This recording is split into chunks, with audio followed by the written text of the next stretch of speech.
Well, good morning.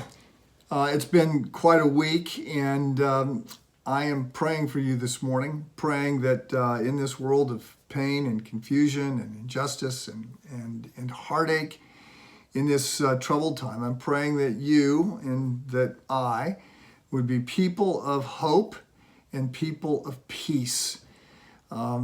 Remarkably, somehow, COVID has been pushed into the background for the moment.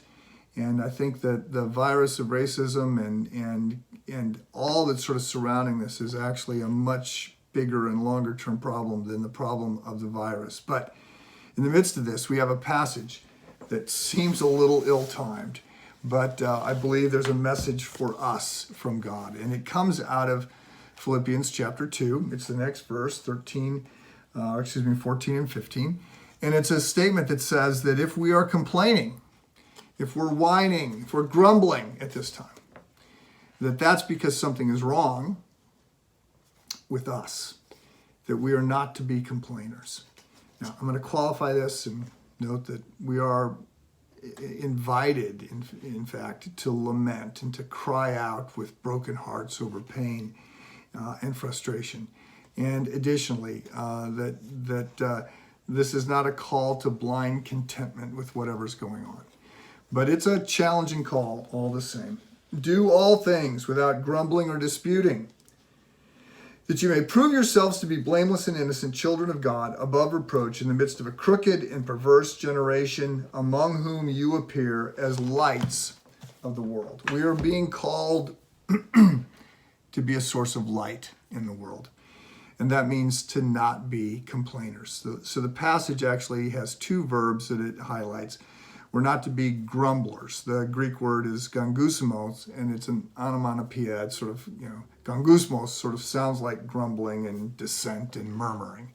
We're told not to murmur, and we're also told not to argue. And the term that's used here, dialogismos, is a word that refers more to the internal debates that we have.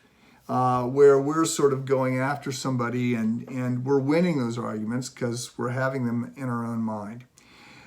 This is a clear reference to the Jews during the Old Testament period when God had taken them out of Egyptian slavery, and yet they responded by complaining over all kinds of things, the food, the water, everything. And eventually, God was providing all their needs. Eventually, he said, you know what?